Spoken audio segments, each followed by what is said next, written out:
बहरहाल मैं वापस अपने मुल्क की तरफ तवज्जो आपकी दिलाना चाहती हूं कि ये जो चीजें हैं, अब मैं एक मिसाल के तौर पे, मैंने अभी आपके साथ कहा कि एक ग्लोबल अलायंस की जरूरत है डिफेंड करने के लिए फ्रीडम फाइटर्स को और डेमोक्रेसी को डिफेंड करने के लिए, ना ही नेशनल लेवल पर बट ग्लोबली भी एक ये यहाँ जो भी होता है वो एक कन्वर्सेशन का पहलू बने, ग्लोबली भी इसकी बात हो। हम जो यहाँ करते हैं, हम जो यहाँ प्रोटेस्ट कर रहे हैं, डिमांड कर रहे हैं, जो भी फाइट कर रहे हैं डेमोक्रेसी को प्रोटेक्ट करने के लिए, इसकी ग्लोबली भी बात हो। अब मैं आपको ये एक बात की तरफ एक मिसाल देना चाहती हूं। 20, 30, 40 साल पहले जो क्लाइमेट चेंज की एक मूवमेंट स्टार्ट हुई थी, उस वक्त भी 30-40 साल पहले थी कि नहीं थी? बिल्कुल थी।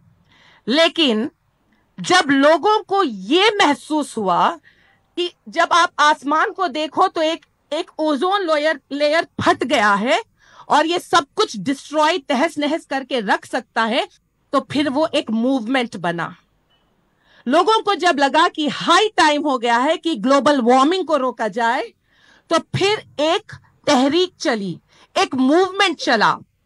30-40 साल तक उस पर काम होता रहा। इंटेलेक्चुअल्स साथ आए, रिसर्चर्स साथ आए, पॉलिसी मेकर्स साथ हो गए, right? Everyone came together, intellectuals came together, teachers came together, students came together, children came together, and they started talking about global warming. और आज जाकर ये एक मेन स्ट्रीम मूवमेंट हुआ और इसकी तरफ काम भी हुआ, इस पर कंट्रोल भी हुआ। उसी तरह से आज हाई टाइम है कि डेमोक्रेसी को भी थ्रेट है, फ्रीडम को भी ऐसा ही कुछ थ्रेट है। तो ये हाई टाइम है कि हम सब मुत्तहिद हों, हम सब आंखों को खोलें, हम सब मुंह खोलकर बात करें और इसको एक तहरीक बनाएं। इसके लिए मैं, सारे मुल्क के हालात से आप सब वाकिफ हैं, मैं उन तमाम बातों को रिपीट नहीं करना चाहती, लेकिन आज जो हम यहाँ जुड़े हैं तो हमको ये समझना होगा, तो इस सारी ज्यादतियों को और जुल्म को रोकने के लिए हमको करना क्या होगा। मेरे ख्याल से हमको 3 अहम काम करने होंगे। पहले ये कि स्टॉप लेजिटिमाइजिंग ऑटोक्रेसी। देखिए, ऑटोक्रेट्स जो होते हैं वो बिजनेस बहुत अच्छा करते हैं, वो गवर्नमेंट के साथ बिजनेस करते हैं, वो बिजनेसेस के साथ बिजनेस करते हैं। तो हम कोई एक ऐसी जबरदस्त स्ट्रैटेजी और ऐसी स्मार्ट स्ट्रैटेजी अपनाएं जिसकी वजह से इन ऑटोक्रेट्स के, इस ऑटोक्रेसी, ये जब ऑटोक्रेट्स ह्यूमन राइट्स का वायलेशन करते हैं तो हम इसका जवाब दें, हम इसके खिलाफ बात करें, हम इसको रोकें कि डेमोक्रेसी जो होती है, जो बचपन से हम भी पढ़े हैं, हमारे बच्चों को भी पढ़ा रहे हैं, वो बहुत हम सब जानते हैं कि this is government for the people, by the people end of the people. इसको सिर्फ हमने रटा, इसको जिया नहीं, इसकी ताकत को हमने महसूस नहीं किया। जिस दिन हम इसकी ताकत को समझेंगे तो इस तरह के तानाशाह हम पर तानाशाही करना बंद कर देंगे। देखिए, जब मैं कहती हूं स्टॉप लेजिटिमाइजिंग सच एक्ट्स, जैसे किसानों का जो आंदोलन हुआ, वो क्यों सिर्फ किसानों का मुद्दा हो? क्योंकि किसान अफेक्टेड है। ये हम सबका मुद्दा होना चाहिए था। यानी इस मुल्क में कोई कानून, जैसे अभी मैम बता रहे थे कि कानून खुद ऐसे बन रहे हैं जहां पर एक गैप हो रहा है कि इसको लेजिटिमाइज किया जा रहा है, उनकी तमाम तानाशाहियों को, उनकी मनमानी को लेजिटिमाइज कर दिया जा रहा है। आज इतने सालों के बाद ऑनरेबल सुप्रीम कोर्ट के इतने इंटरप्रिटेशंस के साथ सारा क्रिमिनल प्रोसीजर कोर्ट बेहतरीन और परफेक्ट हुआ था। उसके बाद आज अमेंडमेंट लाने की क्या जरूरत थी और ऐसा क्या अमेंडमेंट इन्होंने लाया उसमें, और हम सब चुप रहे। इन्होंने उस अमेंडमेंट के जरिए सिर्फ पुलिस को ज्यादा पावर्स दे दिए कि जैसे कल नदीम खान साहब के साथ हुआ, पुलिस ऐसी हरकत किसी के भी साथ करे। तो ऐसे कानून जब बनते हैं तो हम चुप क्यों हैं? when the democracy says it is government by the people, for the people and of the people, हम क्यों चुप्पी साधे हैं? मॉब लिंचिंग होती है तो हम चुप हैं, हम उसको लेजिटिमाइज करते हैं। यानी खुले आम, अगर एक ट्रेन में, इतनी बड़ी ट्रेन में कितने मुसाफिर होंगे, एक आकर وہ बंदूक चलाता है, इतने सारे लोग बैठे हैं चुपचाप बैठ के देखें. क्यों? क्योंकि वो ना मेरा बेटा है ना वो आपका बेटा है, लेकिन कल वो मेरा बेटा और आपका बेटा भी हो सकता है, खुद मैं हो सकती हूँ, है ना?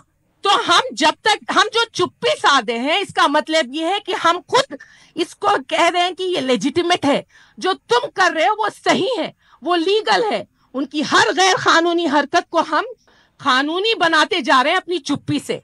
तो पहले ये चुप्पी तोड़नी होगी, उनको अकाउंटेबल करना होगा. एक बहुत अच्छा आज भी सुप्रीम कोर्ट के ऊपर हमारा भरोसा बना है. जिस तरह एक जज साहब ने जो किया रिसेंटली इलाहाबाद हाई कोर्ट से, उसके ऊपर जो इम्पीचमेंट प्रोसीडिंग अब शुरू हुई है, तो इससे फिर से एक भरोसा, एक उम्मीद जागती है कि आज भी इंस्टीट्यूशंस, ऑर्गन्स ऑफ गवर्नमेंट जिंदा है, उनकी रूह जिंदा है. बस इतनी जरूरत है कि लोग उठें और आवाज उठाएं, आवाज को एक करें, इनको अकेला और तन्हा ना छोड़ें. दूसरी बात मैं ये कहती हूं कि जब हम सेफगार्ड डेमोक्रेसी और फ्रीडम कहते हैं, तो हम पहले तो उन डिफेंडर्स जो डेमोक्रेसी के और फ्रीडम के डिफेंडर्स हैं उनकी हिफाजत करें, उनको सपोर्ट करें. जैसे जुबैर को किस तरह से हरास किया गया, मिस्टर जुबैर को ये कहकर हरास किया जा रहा है कि उन्होंने यति नरसिंहानंद की जो स्पीच थी उसको हाईलाइट कर दी. भाई यति जो एक पूरे समुदाय को, एक पूरी कम्युनिटी को हर्ट करके जाता है, दिन दहाड़े हेट स्पीच कर देता है, उसके खिलाफ कोई एक्शन नहीं. वो तो जैसे सरकारी मेहमान हो गया, गया आया. उसी तरह यहाँ राजा सिंह ने भी यही किया, अंदर जाते हैं, तफरी करके आ जाते हैं. लेकिन जुबैर जैसे लोग जब इस बात को हाईलाइट करते हैं, इसको ग्लोबल कन्वर्सेशन का जब मुद्दा बनाते हैं, तो उनको टारगेट किया जाता है. उसी तरह से नदीम खान को भी, मिस्टर नदीम खान ने जब संबल के इंसिडेंट को फैक्ट चेक करके लाया, सबके सामने वो तमाम फैक्ट्स को लाए, तो आपके साथ इमीडिएटली इस तरह का हरासमेंट हुआ, आपके साथ इमीडिएटली एफआईआर फाइल की गई और अब तक वो केस चल रहा है. तो हमको दूसरा स्टेप जो उठाना होगा कि हमको ये समझना होगा डेमोक्रेसी और फ्रीडम सिर्फ चंद एक्टिविस्ट का काम नहीं, उनकी प्रायोरिटी नहीं, ये तमाम सिटीजन्स की प्रायोरिटी होनी चाहिए. ये हम सबकी प्रायोरिटी का मुद्दा बनना चाहिए और हम ऐसे डिफेंडर्स को डिफेंड करेंगे, इनके साथ खड़ेंगे, इनको सपोर्ट करेंगे, इनको प्रोटेक्ट करेंगे, इनके लिए आवाज उठाएंगे. खुद हम भी इनके साथ जुड़ेंगे ना इंशाल्लाह. तीसरी चीज जो हमको करनी होगी वो ये, जैसे मैंने आपको बताया, जब ग्लोबल वार्मिंग हुई, क्लाइमेट चेंज हुआ, तो सारे लोग उतरे, इंटेलेक्चुअल्स उतरे, रिसर्चर्स उतरे, ठीक है, स्टूडेंट्स उतरे, पॉलिसी मेकर्स उतरे, ऑपोजिशन उतरा, हर कोई उतरा. तो जब इस तरह का परसिक्यूशन मुल्क में होता है, जब कॉन्स्टिट्यूशन को तिरछी काट कर डेमोक्रेसी के टुकड़े टुकड़े करने की कोशिश होती है, आपकी आजादी को छीनने की कोशिश होती है, तो प्लीज ये ना समझें ये किसी नदीम खान का मसला है, ये किसी जुबैर का मसला है, ये किसी शर्जील इमाम का मसला है, ये किसी उमर खालिद का मसला है. ये समझें कि ये हम सब का मसला है और इसके लिए हमको हर लेवल पर अपने लेवल पर काम करना होगा, जैसा हमने ग्लोबल वार्मिंग के लिए किया. बच्चों ने अपने स्कूल्स में, स्टूडेंट्स ने, टीचर्स ने, इंटेलेक्चुअल्स ने, रिसर्चर्स ने हर लेवल पर अवेयरनेस की, हर लेवल पर उसकी बात की, तो फिर आज उस पर कुछ काम हुआ. इसी तरह इस परसिक्यूशन के मुतालिक भी हर लेवल पर बात हो, स्कूल्स में हो, टीचर्स के बीच हो, कॉलेजेस में हो, लोगों को कॉन्स्टिट्यूशनल वैल्यूज समझाया जाए, डेमोक्रेसी की अहमियत समझाया जाए, ये बताया जाए कि उनके पास इतनी ताकत है कि ये जो पब्लिक सर्वेंट्स हैं वो सिर्फ पब्लिक सर्वेंट्स हैं. पब्लिक सर्वेंट को पब्लिक सर्वेंट माने, अपना हुक्मरान ना माने. एक ऑफिसर आपके लिए ड्यूटी के लिए है, लॉ एंड ऑर्डर मेंटेन करने के लिए है, ना कि हमारे घरों को बुलडोज करने के लिए. तो फिर ऐसी तानाशाहियों के खिलाफ आवाज उठाएं, इसकी अवेयरनेस बढ़ाएं और इस सारे डिस्कशन को ग्लोबल कन्वर्सेशन का भी हिस्सा बनाएं. और मणिपुर क्या वो हमारा स्टेट नहीं, हमारे मुल्क का हिस्सा है.